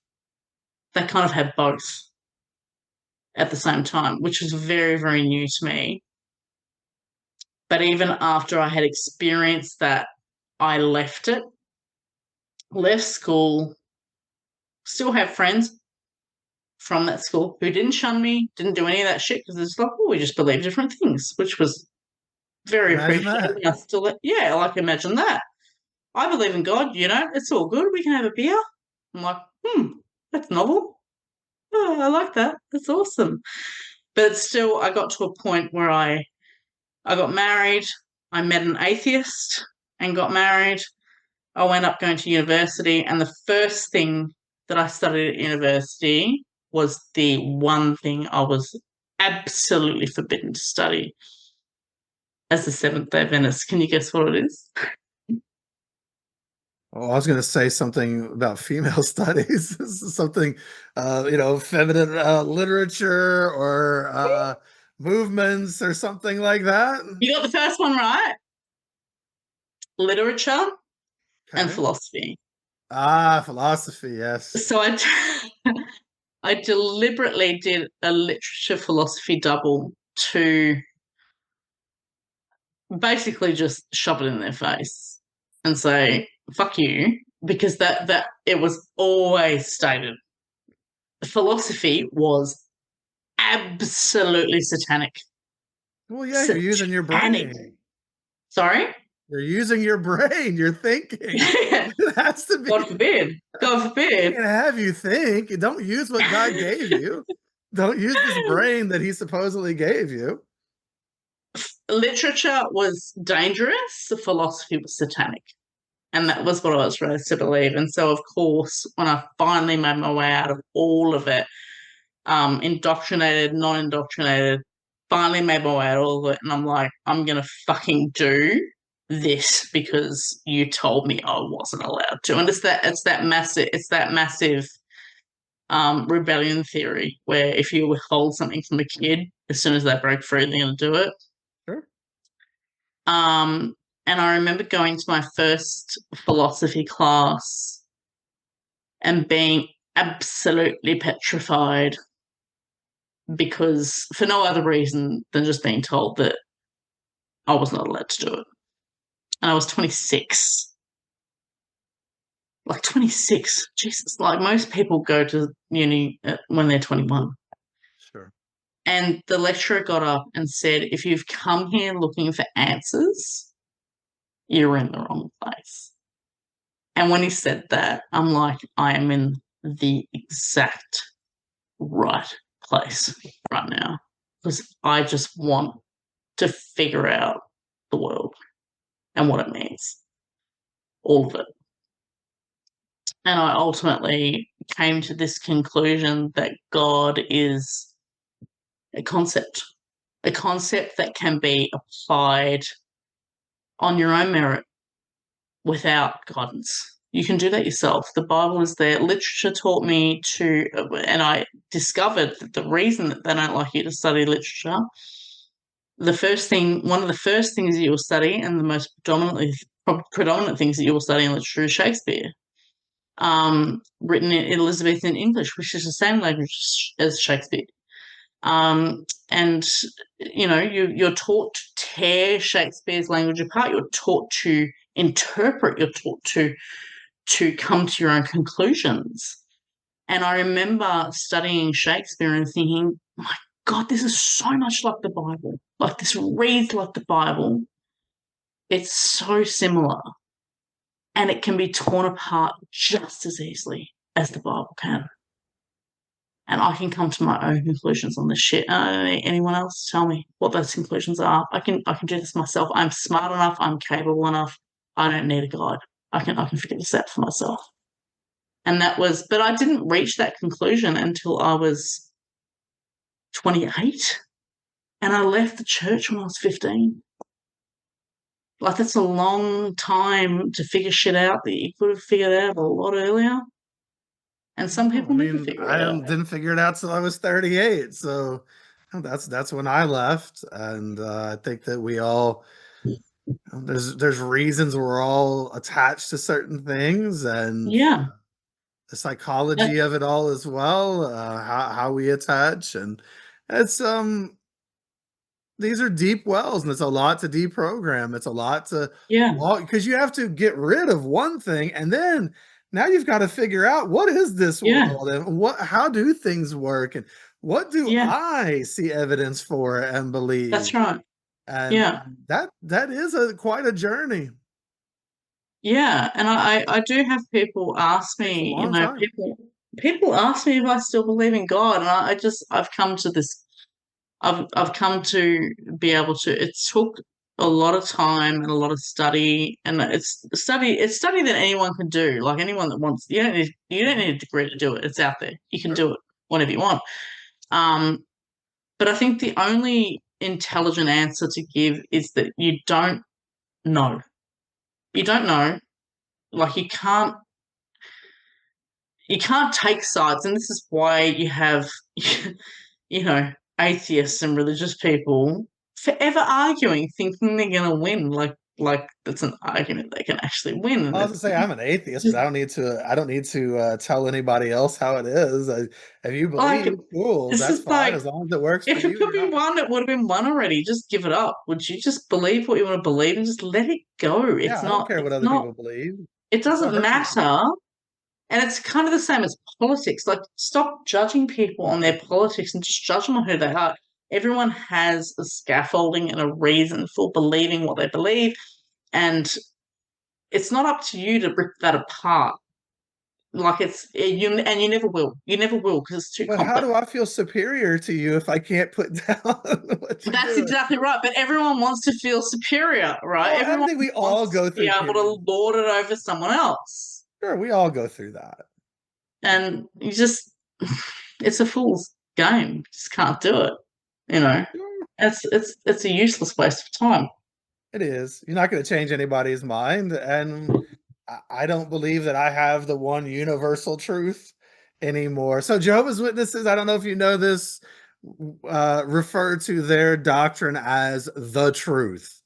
Do the Seventh Day Adventists have a way of, are they the truth as well, or something else? Or no, they are the one true day. The one true day. The one true day, because they are Interesting. the only ones, aside from Jews, who worship on the seventh day. So it's about the day. I know, it's like, I just you know, love you have, the little things they all pick to say yeah, it's I'm the like truth. I look at my kids and it's like I have got the green block and you've got the red block, you're wrong. I'm like, yeah, well, you're both fucking idiots. Like, you just, if you worship a god, you just fucking worship the god. It doesn't matter what fucking day it is, shouldn't matter. And I think I said to my partner recently, I'm like, look, if God exists, and I'm not sure that he does, but if God exists, if he is the kind of deity that is going to judge people on the day that they worship, or whether they have sex before marriage, or whether they're gay or straight or whatever, that's a psychopathic God. And I don't want to be in a psychopathic God's universe. I'd rather just die. Thanks. And I think that that's the break, because it's all religions are based on this eternal life carrot. No one would do it if that carrot wasn't there. No one would follow this shit if that carrot wasn't there. And, you know, so many people in religions have said to me, well, you know, worldly people, secular people, they're only out for themselves, and it's about self-gain, and it's about ego. There's no bigger self-gain or bigger ego than living forever. So this is like, you're full of shit. Like, if I want to have a career and you're going to call me arrogant while you're striving to live forever and follow these rules, because you've got this carrot dangling in front of you saying that if you just follow these rules and if you pay tithe and you just do this and this and this, you're going to live forever. I'd rather follow my own carrot, thanks, one that I make up for myself. And that can include a God. I mean, God is a concept that you can apply, you can deconstruct it yourself, you can apply it to life yourself. That is the essence of religion itself, is that people take the concept of a God and make a religion out of it. Now, if you're going to pick one of those religions to follow, that's fine, but it also kind of implies that you also can make your own directive out of that concept yourself, and you don't need the rest of it. So that for me was my massive wake-up call, and that's what I teach my children. That's what I say to myself every day. You don't need a religion for basic moral conduct. We're built with that. We Not come at with all. that. We're all born not to steal, not to adult, and not to take each other's wives, husbands. Like, a lot of this shit is kind of implied. You Well, don't need, when you hurt other people, you don't need a religion to tell you. there's already reinforcement around, you hurt people, there are consequences, so we don't That's need right. something more than that to have Yeah. morality. And it doesn't go well with you if you continue to hurt people. The rest of Yeah. society tends to want to remove you from it. So yeah, that it doesn't, that's not, we don't need a God for that.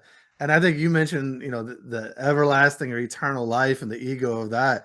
I just wanted to add, the ego of I am God favored. God favors me. God answers Yeah. my prayers. Not the Yeah. kid who's being abused and trying to get out of a situation, but Yeah. God got me a good parking space today. God made my team win the game. God got me a raise at work while other people can't feed themselves.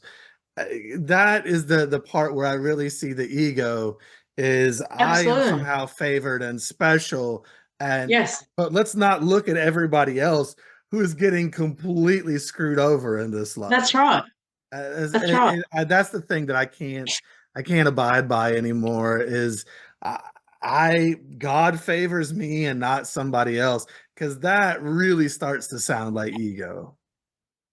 Absolutely. Absolutely. But that's the point. Like, the idea of having a doctrine implies that God favors you. Yeah.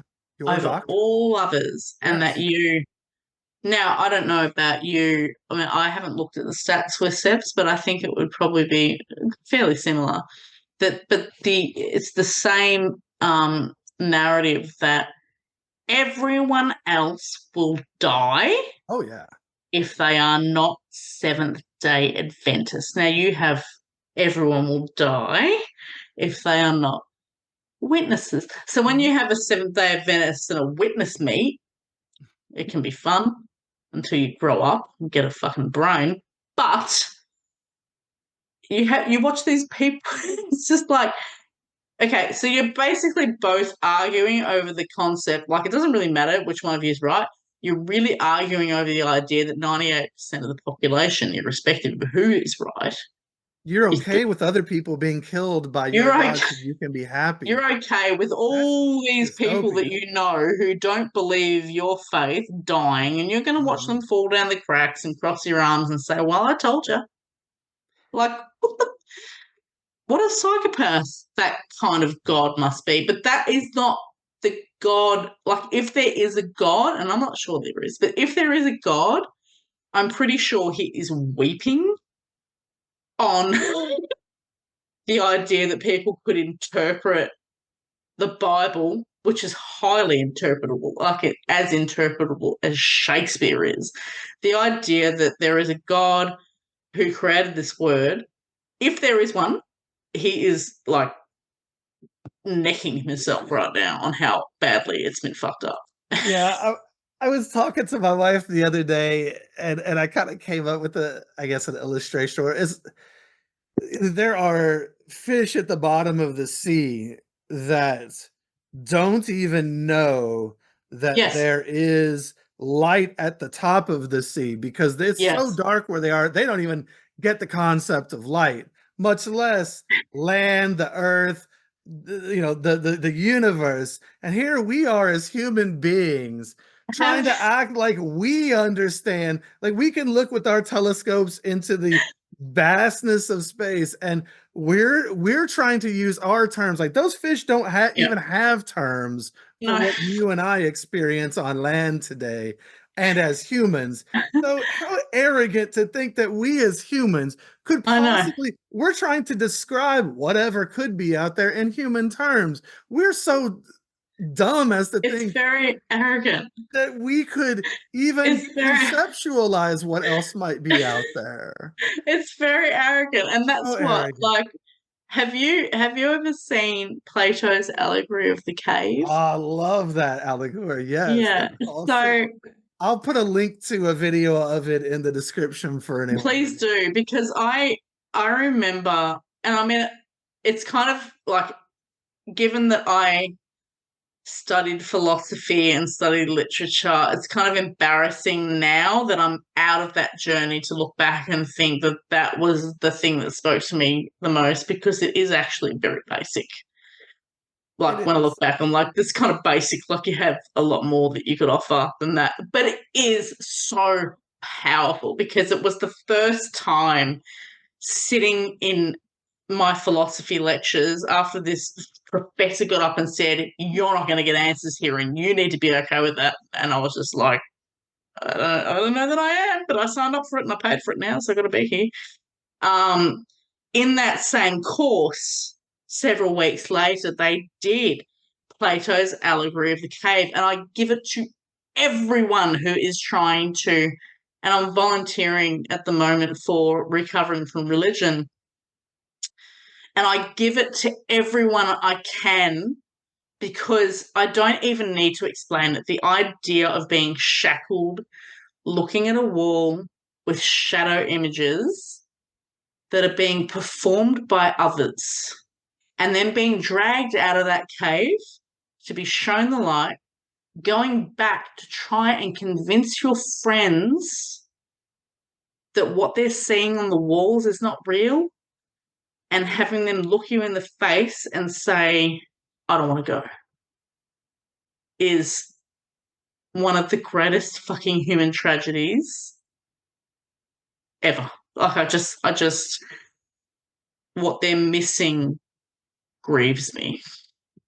Yep. It is a tragedy. At the same time, it is their life, and they get to decide whether or not they want to leave that cave. And Yes, well, you're a life coach. You have to say that. That's what makes you. That's what Well, makes it you good is. at your. That's That what doesn't, makes you again, good. like That's what makes you good at your job. I like I could said, never it's be. not. I It could is never sad. be. I could never be a life coach because I'd just be like, look, it's right fucking in front of you. Okay, just like, can you just get ahead on you Not and how see? humans work. I Wish it was. you must have infinite patience. I don't have patience. Well, Hats that's off. fair. That's Hats fair. off. I'm doing a psychology degree right now, and I'm pretty sure that I'm supposed to have your patient. Maybe I've picked the wrong major. Oopsie. Well, we talked earlier about research and such too, right? Like, there's lots of ways to go to take to utilize those skills, or whatever the case may be. Well, I later found that after I had left, gone to uni, studied, I found my dad, my real dad, my biological dad, who was a psychologist, who is a psychologist. Wow. And I just thought, I remember thinking, like, after all the shit, like all that crap that I had gone through as a kid, and he still doesn't really know a lot of. He's going to watch this. He's going to watch this and be like, "Oh fuck, I had no idea she went through all this shit." But I remember meeting him. This is a guy that my mum met when she was at uni and had a short-term relationship with, and then they just left each other and never spoke again. And when I was in my late 20s, my husband at the time and I went on an extended honeymoon, and I said, "You need to find my dad." And when she found him, I'm like, "He's a psychologist. How could she fuck that up? Like, it would have been so much better." Um, how did you do that? Like, imagine who I could be right now. But I can't, I can't take it back because I'm a writer now. I have a very complex understanding of human nature, of people, of flaws, of motivations. I'm doing my own psych degree now. And I've had all these trials, tribulations, exposure to religions and beliefs. And had I been raised with my dad, who is still so, like, he's the stable human that I would have wanted to be raised under. But had he raised me, I wouldn't have this plethora of material to draw from. And maybe I want to take it back, but being who I am now, I don't know that I do. I don't know that I do want to take it back. I've learnt a lot, as Sure. like, I'm sure you can relate. Like, you learn so much when you can deviate from this stuff and go on a separate path. Like, very few people get two paths like that, to be raised in one and then experiencing the other. Very few Well, people get that. and might And I add, it takes years to realize that it's a gift, but it can be a you gift. can make it into a gift. We can choose to take anything and turn it into something positive. It is funny though, when we all have the what ifs of the past. What if the journey went a different way? And when we play those out, we almost always do so in a positive way. We almost never do so in a, well, I mean, look, love psychologists and such too, right? But let's not act like all psychologists are stable and living a good life, Oh no, I think right? they're inversely unstable. And so my point, just not to slam psychologists, but my point No.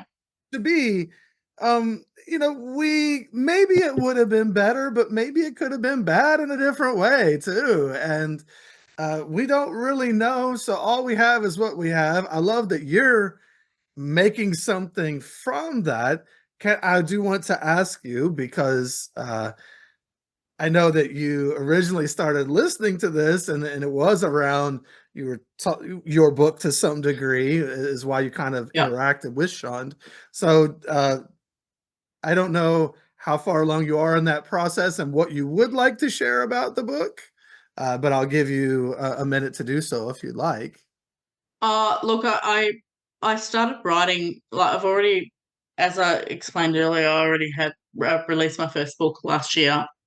But I found myself, especially after having kids and teaching them about religion and God and how you need to critically apply your thinking and step back and look at things holistically. I started going back to my children were asking me questions about, do you believe in God, and do you you used to go to church, and why don't you go to church anymore, and asking all these questions. And it led to me starting to write this book about a Seventh Day Adventist girl who wants to do a degree. And I don't know, I think it is the same with witnesses, that higher education is quite heavily discouraged. As it was for me. Like my mum, I was in high school. Admittedly, I was not a very good student because I was too busy having fun and being naughty. But her response to that was to say, well, you should be a hairdresser. And I'm like, well, that's fine. Like, I'm kind of happy to consider that, but you're really just saying that to me because you think I can't go to university. And I didn't do it. And I did wind up going to university because I knew that I would, and I knew that I was smart enough to do it, and trying to encourage my kids in that. And then coming to the conclusion that I had found this journey for myself later than my friends, because I felt like I had lived in this environment where I wasn't worthy of education, because it was my job to probably not to the same extent as witnesses. Like, we don't have headship, for instance. Mm-hmm. We don't have that, but women definitely don't hold positions of power. And there is a subliminal implication that you have women roles, let's say. Like, you're not told, it's just obvious in everything that you're taught and everything around you. It's this subliminal understanding that, well, this is what women do. Right. And I didn't want to do that. I didn't know what I wanted to do, but I didn't want to do that. And so I gradually made my way out of that and decided to extend myself beyond what I was taught to believe was principled and worthy, I guess you could say. Mm-hmm. And did my literature degree and discovered that I wanted to be a writer, and then discovered that I wanted to tell the story about a girl who wanted to do a degree. And then my friend, who is an ex-witness, I gave her the first 2 or 3 chapters, and she came back and she said, I love it. I love it. It speaks to me so much. However, it would be so much more interesting if she was a Jehovah's Witness. And I said, well, why? Why should I do that? And she said, oh, because we're so much more fucked up than you guys were. Like, make her a witness. There's so much more material you can use. And then I started, like, I already knew, like, she had some preliminary information for me. I didn't know a lot about witnesses at that point, but I knew that you guys have much stricter rules in a lot of senses than Sevs did. And then I started to look into it a bit more and thought, yeah, I think I'm going to make my heroine a Jehovah's Witness, and an American Jehovah's Witness, because and that's another difference. Like, I have friends in Australia who are ex-Jehovah's Witnesses, and they themselves have different experiences to friends in the US who have left the witnesses. So, it's not a transcendent experience across nations. There are differences in the way that witnesses treat other witnesses depending on the culture. Oh, in there's which they differences in the exist. United States, East Coast to West Coast as well. I mean, Sorry? there's differences in how Jehovah's Witnesses in the experience, just based on where you even are in America. You don't have to be outside of America. There's more Yeah. and then there's more liberal families, more liberal congregations. There's families and congregations that are way more strict. I live in the Bible Belt. It was very, very strict here. If you were in California, you might have had a different experience. Just See, depends. we don't have the same, like, we're much smaller than you guys. Like, what's your population? Like 300 million? Oh no. You all are aren't you all are like 16 million Jehovah's No, Witnesses. your population Oh, is the like country? 300 million. Oh yeah, the country is 350, Yeah, like your like that. population, Yeah. your cultural separation within the country is much broader than Oh ours. yeah, it's huge. So I mean, witnesses in Australia, ex-witnesses, they're all pretty much going to have the same kind of experience. But yeah, absolutely. When I've reached out to several ex-witnesses in the United States that I have met. Massive, massive difference in the application of the doctrine depending on where you live.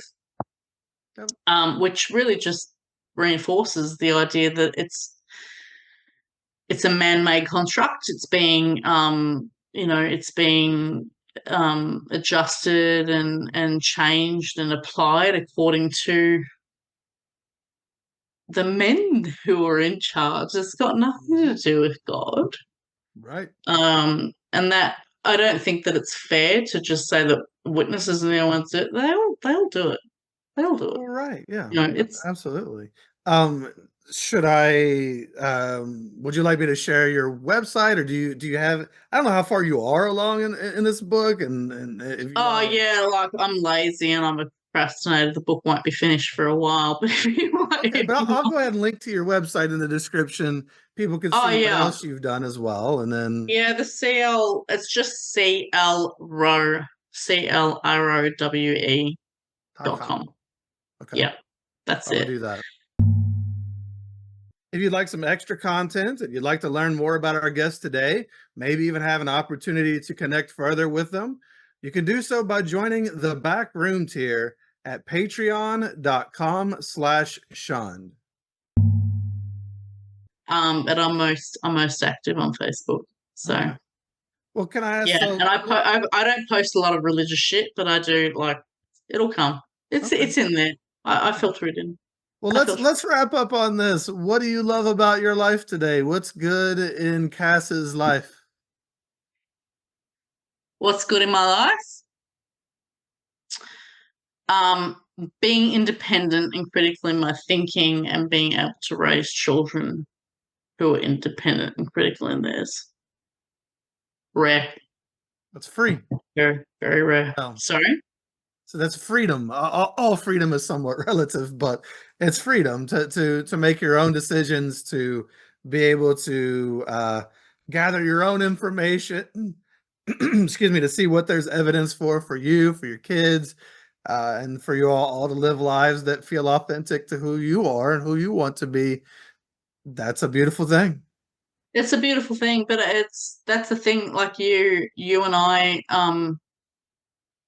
we see it as freedom because at one point we didn't have it, and I want my kids to see it as half of the course. Wish it was. Yeah, I wish it was for me. For your kids. All That's that. awesome. Yeah. But it is freedom for a large majority of the globe. Yeah. It's freedom because a large majority of the globe are in some way caught up in some kind of indoctrinating belief system. So absolutely. Yeah.